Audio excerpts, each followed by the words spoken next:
All right, everybody. So today I got a great guest, somebody that I've worked with before, somebody that's a very good friend. His name is Omkar. Omkar's here with us. He's a senior consultant in the battery process, a man that has his own channel on YouTube for happiness, also a husband and a father. Omkar, welcome to the podcast. Thanks, Bobby. It's been long since we are face to face, right? We are always texting or calling. We haven't. I think 2018. After 2018, That probably was about the last time we saw each other in person. Yeah. a lot of things have changed, man. A lot of things have changed. How are you? I'm good. I'm doing good. That was a pre-COVID world before COVID-19 came. Yeah, yeah, That was true. a that was a good amount of time. And like you said, man, we've stayed in touch, we've stayed in contact, and I've been very impressed with everything that you've been doing. The way that you've continued your personal life in a good direction, the way you continued your professional life in a good direction. All the respect in the world to you. Oh, thank you, thank you. Uh, but same way, like I appreciate your ladder as well, right? Like it's not easy. It's not easy to navigate the world of Amazon, and you have successfully done it for 6.5 years. Not just staying at one place, but like you started at what, L4, and now you're L7. It's something to brag about. Like Being able to navigate in Amazon is yeah, like you said, it's interesting and it's difficult and it's challenging. I started in Reno, Nevada, to Jacksonville, Florida, to Little Rock, Arkansas, now to Atlanta, Georgia. And yeah, you network, you meet a lot of good people, you go through a lot of challenges, and it is a interesting, complex company to be a part of. I tell you this, Bobby, though, like Amazon operation, I always tell people, one of them, I should not say one, the job in which I had the most fun and I learned the most about myself was Amazon because you cannot hide in Amazon, Right. right? You do good, you're going to shine. You don't do good, you're not going to shine. You're out. Like there is no, you cannot float around. So many smart people work at Amazon, and I think that's one of the big reasons why. You have a huge hiring pool of great colleges, and like you said, when you have such a large company you can't hide, then eventually those really smart people start getting higher and higher up in the company and teach others how to figure out ways to make sure people can't hide. Yeah, I see I see the point you're getting to. And 7 years later, man, I'm still here. I see every 12 months I reevaluate my future, and I'm still here. Hey, credit goes to you. That's all I can say. I'm Car. Like there, there is a TV show on Tom Brady, Man in the Arena. It's a I'm not really going to ask our viewers to watch the show. If they want to, that's fine. But the Man in the Arena title comes from a speech that I think Theodore Roosevelt gave, and it's a very inspiring speech. And you said it was with who? It was Roosevelt, Theo Roosevelt. He gave that speech, Man in the Arena, that Tom Brady has used for his documentary. I heard about that speech somewhere recently, and I didn't hear about it in the documentary, but somebody recently mentioned that speech to me and said, "Yeah, listen to it. It's a very good speech." As a matter of fact, I'm looking to get a plaque with that speech on it to put in my office. I like that. Umkar, podcast on happiness in life and in business. Um, Umkar, I know I gave you a little bit of an update, but give me a little bit of an update on your scope of your current work and what you have going on with your family and friends. So I'm out of Midland, Michigan. Cold weather, right? It's still like I think 55 outside. Uh, it snowed last week for people who don't know, which is But I changed my job recently. Now I'm a senior consultant battery process for Schneider Electric. So the way I got this job, well, that's a different story. I'll come to that later. But what I do in my job is Schneider Electric is a big company, and they are into industrial automation and energy management. And they understood last year that battery and warehousing is the future. So they want to start generating offers or products. And when they did that, when they did the gap analysis through consultancy firm, they understood that the biggest gap they had is they did not have any expert for battery industry. And they reached out to me, and here I am. I like the job. It's work from home. It's more consulting and guiding people and guiding teams to generate offers that people will buy or big companies will buy. Like we are talking about Teslas and LGs and CATL, whatever. And that's the job. As a senior consultant, what does your average workday look like, and how do you navigate through those challenges each day? Yes, the current challenge, Bobby, right now for the average day is I spent majority of my working life, right, last 14 years, 15, in operations. Right. And operations is go, go, go, go, go, right? You know, if you are thinking in an operation world, just for the viewers, right? In an operation world, if you are thinking, that means you are missing on something. Right. Right? You don't get time to think. Like you just go from one task to other task to other task to other task. Like that's how it is. So in this job, the biggest challenge or the biggest barrier, I should say, that I have to adjust around is there is a lot of thinking time, right? And you have to train your mind to think, right? When there is no task, when there is no deadline, what are you doing? What are you thinking? Like, are you jotting down your thoughts? Are you working on them? Are you making presentation? Are you sending it to people? Like, what are you trying to do? And And that's the biggest barrier, to be honest with you. it sounds like in your current role, your current job, coming from a long experience of operations management to be in a senior consultant role, it sounds like one of the big challenges and one of the big focus points is maintaining a proactive nature throughout the course of the day. Yes, maintaining a proactive nature and identifying your value. That's the second part is more critical because in operations, your value is, believe it or not, and whether you like it or not, attached to the numbers, right? Is attached to a feedback. This is a classical difference between your cell phone and camera. Perfect. So in an operation world, right? Like if your value is based on numbers, right? How many products out, how much is the UPH, what is the quality, what is the safety, blah, blah, blah, blah, blah.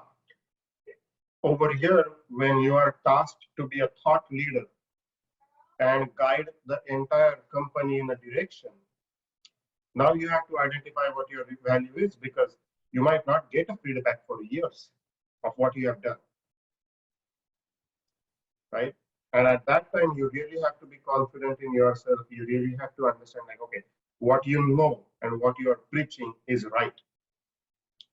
And that's a key thing, right? How do you know you're a good photographer, right? Now with the digital camera, you can tell it within a day. Earlier days with the film camera, it used to take like what, weeks? How do you go about that in this regards? Like for me to move into a new role in Amazon, it's pretty easy for me to define what success looks like in the operation. But you maneuvering from operations to a senior consultant role for the battery process, how do you quickly adapt to that to really define what success looks like in a field that you're kind of just changing into? The success to me is what right now my biggest success parameter is the questions I get from my team. Okay, the when you are very new to the subject, your questions are at basic level. Right.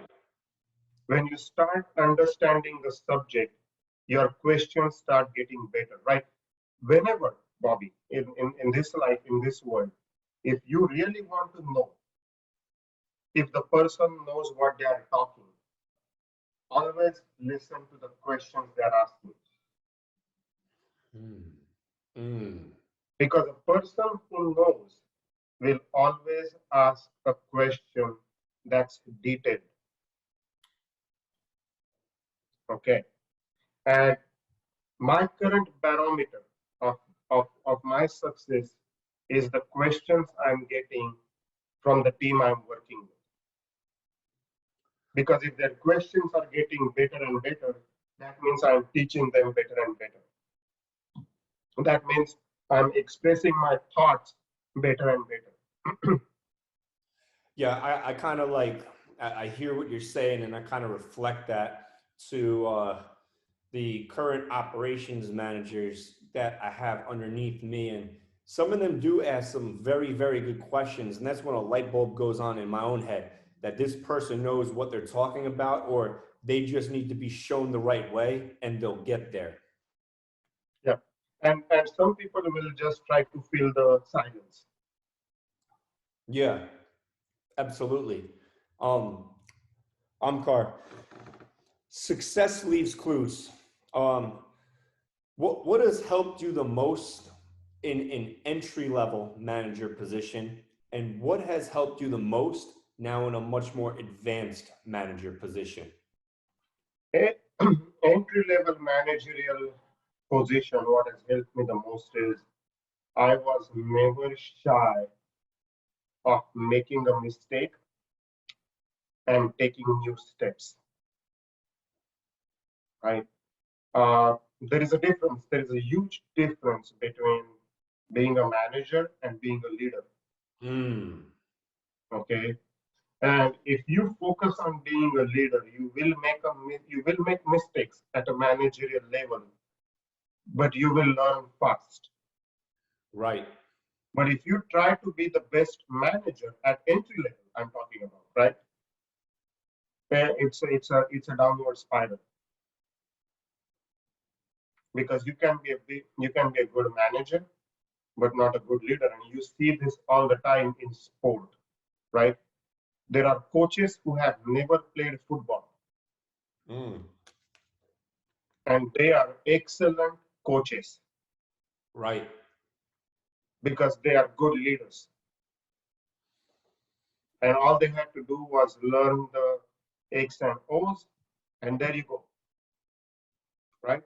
But in the leadership, the biggest aspect in leadership is interpersonal skills, and they got that, right?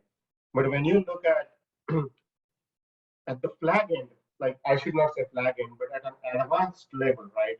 What has helped me as a manager is some mistakes that I still do is to understand that everything that you see in front of you has or had a purpose in past, right? And giving people benefit of doubt, or like what we call in Amazon, uh, benefit of positive intent, Right. right? If you do that, you will be an awesome manager, no matter what, and a leader, right? You have to give benefit of positive intent. I don't think I gave that much at the beginning of my career. I should have, and I never did. But now I do that, right? Right. For example, if somebody is doing something that I think like that offends me, I don't think they are doing it on purpose to offend me. I really think that they are doing it because they don't know that it's offending me, Right. right? And when you understand that, dialogues open, communication opens, and a lot of things get achieved. So you're in an entry level job. You're learning. you're learning leadership skills, you're learning how to develop interpersonal skills, you're learning how to develop positive intent. You're growing yourself as a leader. Some will grow over a couple months, some might take a few years, but you're growing over time. When you get to the point where you're reaching kind of those higher level leadership positions, like the job that you're in right now, what advice do you give to someone? Does it really kind of circle back to that proactive nature you were discussing and figuring out how to best manage your time and your thought, or is there a little bit of a different route you might go down in that aspect? Every day is a new day. Mm, Okay, you cannot necessarily say that, you cannot solve every problem in construction with the use of hammer. Sometimes you have to use a screwdriver, sometimes you have to use, I don't know, whatever other construction right. apply. Sometimes you have to use a saw. And Yeah. the reason I'm saying that is because a lot of times people will get success, okay, because they use the hammer. And they think that that's the only tool they can use is the hammer. But you got a success using hammer because the job was to put the nail in the wood. Right. Okay. Now, if the job is asking you to cut the wood in two, hammer is not going to work. Right. Okay. And it's very important to have that perspective. Is like every situation demands a new you. Mm. And are you aware? Are you present enough to offer new you to that situation? Or are you just going to offer the same Bobby or same Omkar in that situation? Right? Omkar, you had Here's the thing, Bobby, right? You are what? Senior operations manager? yep, Okay. What are you going to be now? Like what's the next step? General manager or assistant general manager? assistant general manager. All right. If you were going to be an assistant general manager with the same skills that you have right now, you would be an assistant general manager. Right. It's that easy. You have to reinvent, even if it's a little bit. You have to reinvent yourself before you get the assistant general manager. Right? Who was Bernard? Right? Bernard Schmidt always used to say that you have to wear the crown before you become the. You have to carry the crown before you can wear it. It's good advice. It's very good advice. But part of me wouldn't want a job that I wasn't ready for, that I hadn't been preparing for, getting getting into the groove for. I like going into a job that I've been training for and getting ready for so that I do it the right way, so that I don't get in there and then have to figure out the right way, because there's enough figuring out to do once you get into the job that you're in. I like to be as ready as I can for whatever step is coming up next. Bobby, but that's where lies the fallacy. There is no right way. Yeah. Right? I mean, that's that. If you just step back a little bit and search and move your paradigm, that's what's happening with religious fanatics too. Is because they think their way is the right way. Right. There is no right way. There are ways. Yeah. Okay. In certain situation, in certain location, one way fits better than the other way. That's all there is. Right. Omkar, our previous two podcasts dealt exclusively on the happiness side of things. Um, you you had three good pillars that you really operated off of. Don't be sad, and then what were the other two?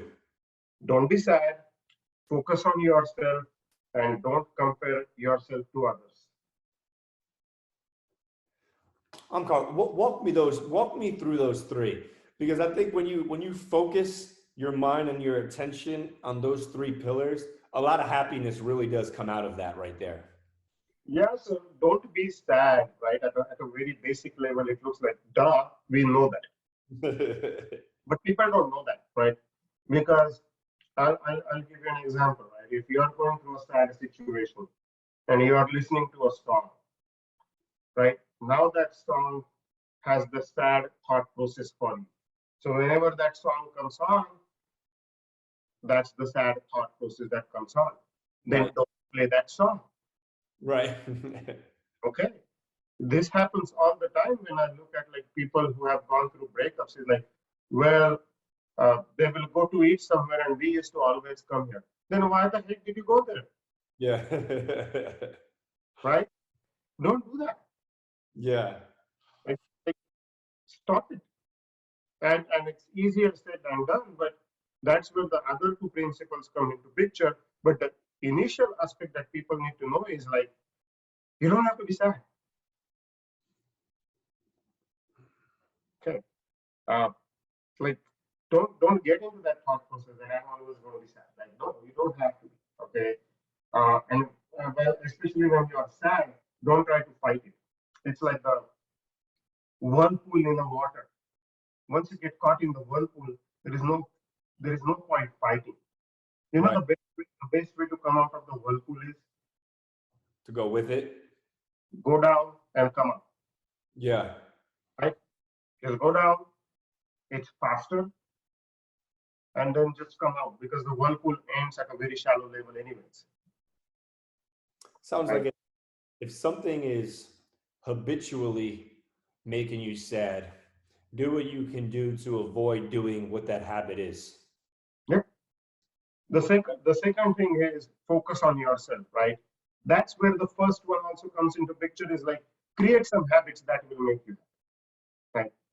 Do you like collecting perfumes? Do you like listening to music? Do you like listening to movies or watching movies?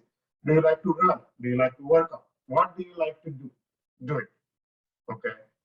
And then the third thing is don't compare yourself to others. This is critical because a lot of time, especially in today's world, right? Which is I call the Insta word or whatever that is. Like people are comparing themselves to other people every walking moment. Right. And that's one of the biggest drawbacks of social media is like people are because people think like what's posted on social media is real life. That's not real life. That's the highlight of someone's life. Hmm. I remember you saying that a whole lot. Absolutely. Right? Nobody posts on social media, look, I fought with my boyfriend or girlfriend or wife or husband. Right. But everybody will show like, oh yeah, we are having good time in Orlando. I don't know. Like, It's a highlight reel. You're 100% correct. so, like Bobby, a basketball game is what? 48 minutes? If Yeah. you if you go on Sports Center or any sports show, they only show 2 minutes of highlight reel. Right. That's 4%, Right. right? Or 5%. That's what you are seeing from other people is 5% of their life. Mm. Okay. And if in a person's life, only 5% of their life is worth putting on social media, it's a very bad life. Yeah. Let me be honest with you, right? Yeah. So for that tells me that out of 24 hours, only 1 hour was worth living the life. Right. Okay. And I think that's the comparing to other people needs to stop. It absolutely needs to stop. People need to focus on yourself. I have a more rowdy way of saying it. Okay. But mind your own business, right? Focus on yourself and don't be sad. And will is that a bulletproof thing? No, you will still be sad. But once you start doing that, you understand that sad is just an emotion like anything else. It's going to come. If you expect that it's going to come, there is nothing, right? The last video I made in my on my YouTube was about this. Is like when I left Jacksonville, I felt sad. Yeah. But a day before that, I sat down and I told myself that tomorrow you are going to feel sad. That's just a natural process. And I didn't feel really that sad. Right. But if I wouldn't have told myself that that's the natural process and that's what's going to happen, I would have been devastated.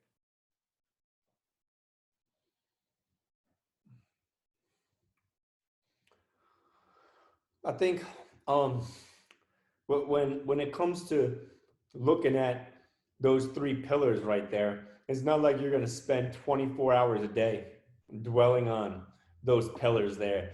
But if you go through the course of the day and you can remember stuff like don't be sad, focus on yourself, don't compare yourself to others, you're just going to continue to point yourself in a good, more happy, positive direction throughout the course of the day. Yeah, I would say like you don't have to dwell throughout the day, right? You just have to start the day. Like I start the day by writing down 10 things that I'm thankful for. Right. I've done this for 5 years, 6 years, I don't know. I forget how long I've done it. It's an on and off, but mostly I would say 85% of the time over the last whatever years I've done that. Okay. And at night you just have to think about like, hey, you know what? You came out of the day alive. Mm, And thank the God for that because there are not a lot of people who do that. right. Right. And gratitude to me puts Mm, you in the right mind. mm, Okay. And if you learn gratitude and appreciation, those two emotions, right? And it's not like you're going to get it today, tomorrow, right? It takes years. Even now, I don't get it a lot of times, but I have to pull back myself in those initial part of the day. If you do that, you will start understanding that, life is not that bad. right. Right. Well, one of the things I think I've observed about you and learned about you is that, look, if you show up, if you show up for life, whether you show up for your family, you show up for work, you take it serious and you understand what responsibility is, but you make sure you have a sense of humor and enjoy what's going on right in front of you, you get a good outcome. You Yep. get good results and you get good happiness. Yes, absolutely. In the Indian or in the Hindu literature book of Gita, there is a saying called Karmani Vadhikarasya Mahakaleshu Kadachana. That means do your job, don't worry about the result. I think what's happening is people don't do their job and worry about the result. Right. Okay. Don't do that. That's the recipe for a very shitty life. Mm. Mm. Okay. Do your job. Don't worry about it. Like a farmer, when a farmer is farming, when he is sowing the seed and he is going through the soil, he is not worried about, well, he might be a little bit, but he is not sitting there just worrying about how the crop's going to come.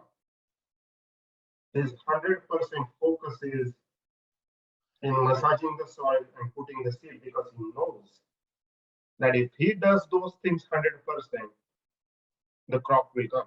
And that's the jargon that you hear a lot of times that people throw like trust the process. Yeah. And that's what it is. The farmers trust the process the most. I like that.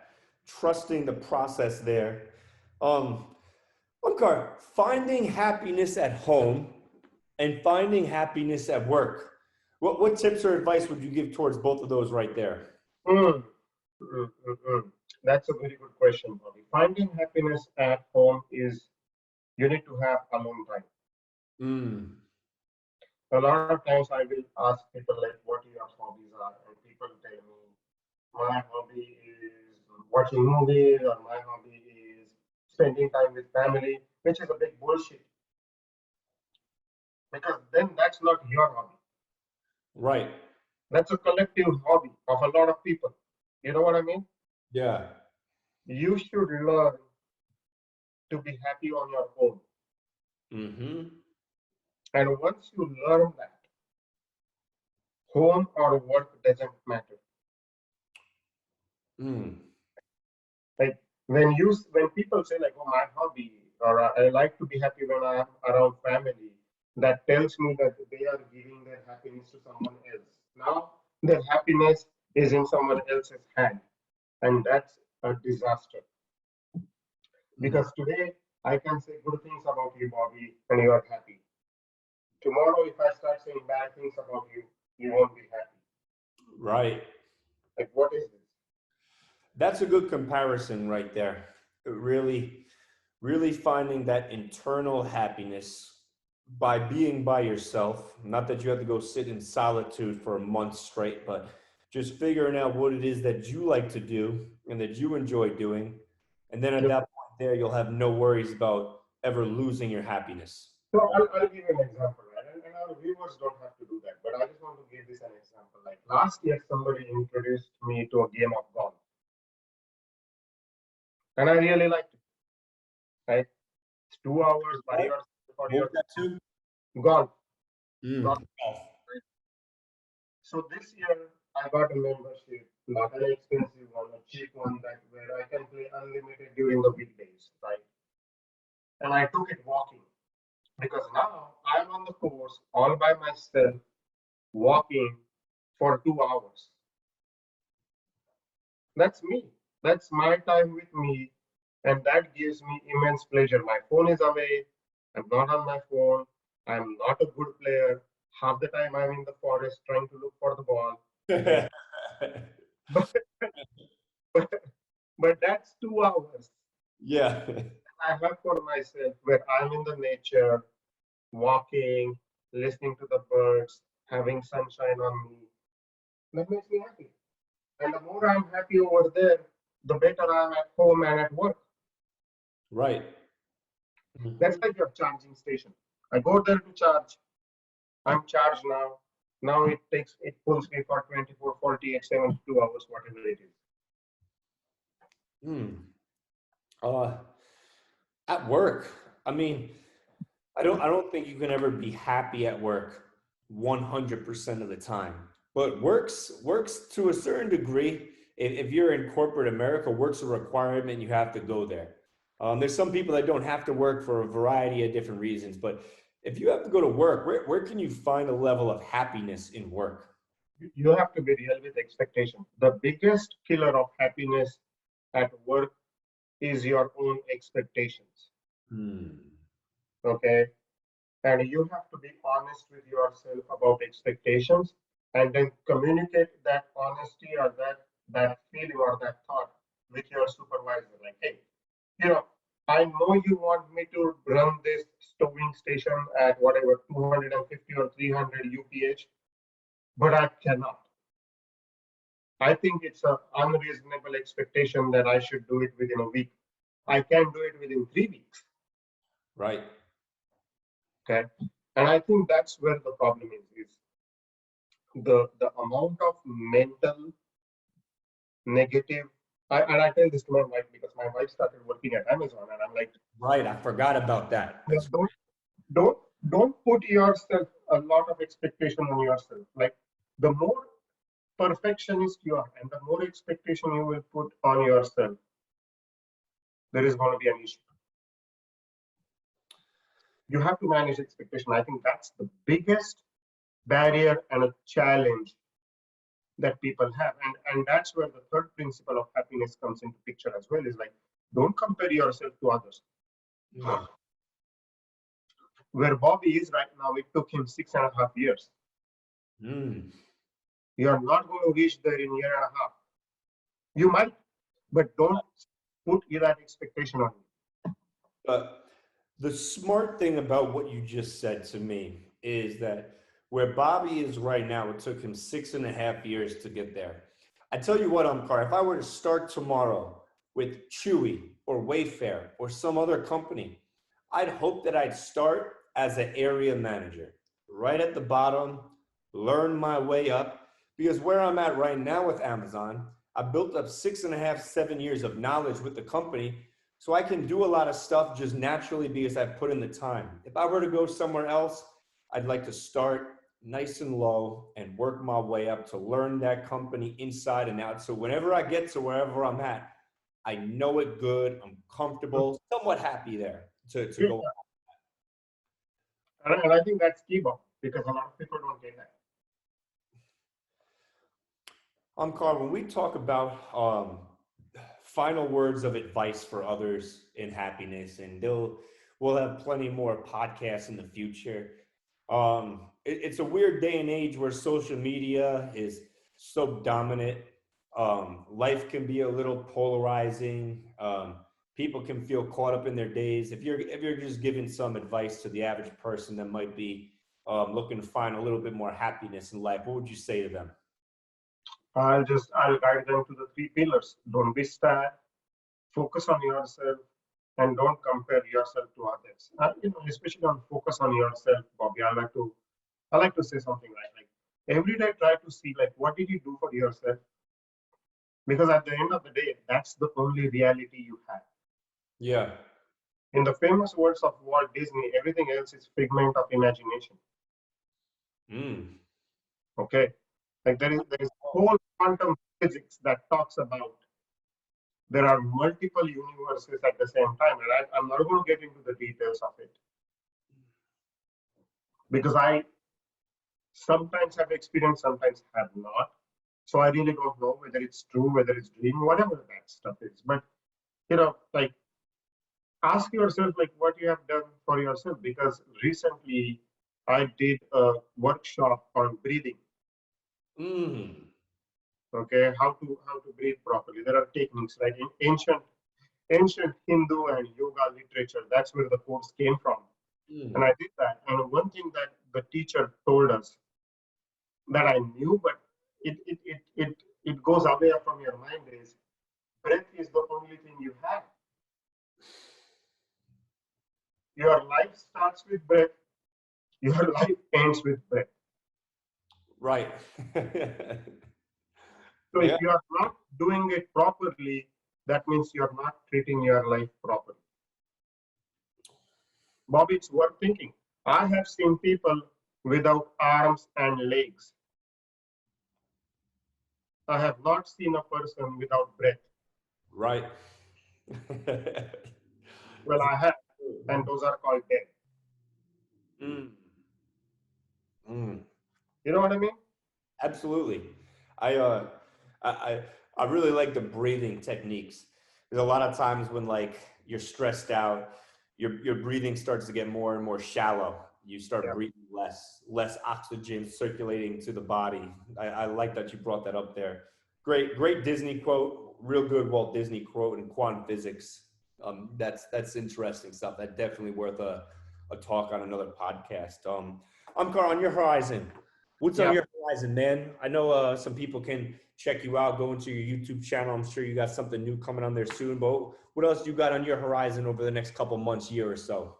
Oh, next couple of months, my goal is to lose as less balls as possible in the forest on the golf course. Say that one more time. I said over the next couple of months, I want to lose as less balls as possible on the golf course in the forest. That's awesome. But Bobby, like jokes apart, I don't want to play in PGA. I will never play in PGA. Yeah, But the goal, like okay, every day I go there, I try to become better. I like Top Golf a lot. Yeah. Whether you become better or not is a different story. But at least you go there, you try to become better. You are with yourself 2 hours. Hey, you get shitload of cardio. I track. I think you burn 1,300 calories It's good exercise. walking. I'll take it. What about you? What's on your horizon, Bobby? Um, I plan on being down here in Atlanta for about 18 months. Yep, through peak season, probably into about July of next year. I'll definitely continue evaluating what I'm doing. I've been big on rental properties and Airbnb for the past 2 3 years now. I've actually started shifting and transitioning out of them just because the market's gotten so high, prices have gotten so hot and high. I'll definitely always consider myself to have a foot in the real estate market. I enjoy it. I like it. Working on some other things. Working on my next book. That's probably about 12 months down the line, but I kind of have the outline set for that, so I'll keep working on that there. gym, exercise, and exploring stuff of that nature right there, Omkar. That's kind of what I got over the next 12 to 18 months in the head right now. Not bad, not bad. And you got the bandwidth to do that, right? Absolutely. It's the bandwidth the bandwidth is a great question, and it's a great point because sometimes I overestimate the bandwidth that I do have. Moving from Jacksonville to Little Rock here to Atlanta and trying to manage multiple Airbnb properties and rental properties, along with some other things that I'm doing. I felt like I was biting off more than I could chew. And I actually had to start scaling back and selling off some of those properties because it was too much. I wasn't getting enough sleep. There were too many incoming phone calls and I wasn't able to handle them all. So really knowing where that bandwidth is, I'll put it this way. The last year and a half has been a huge learning experience for myself because I was able to actually figure out better than ever before where my true bandwidth is, and knowing that is going to allow me to readjust for things in the future. That's true. That's true. That's a very important and interesting tidbit. It is because we all only have so much bandwidth. There's only so much that we can do, but you can only figure out your bandwidth once you reach almost your max potential. And then it's, for me, the big changing point was stepping back and figuring out what to do. But Yeah, and I want to make sure that I want our viewers to know we're not talking about the bandwidth of time necessarily. It's the bandwidth of energy and attention. Absolutely. Omkar, having you on, always a pleasure. A great podcast about business, life, and happiness. I want anybody watching this video to know that you can, and I'll have the link in the description. You can switch over to Omkar's YouTube channel at any time that you want. He's got some great videos on there on happiness, and I think that all his years of wisdom and experience can really help you out a whole lot. So much appreciated, Omkar. Thanks, Bobby. Thanks for having me. Absolutely. All right. Thanks. Bye.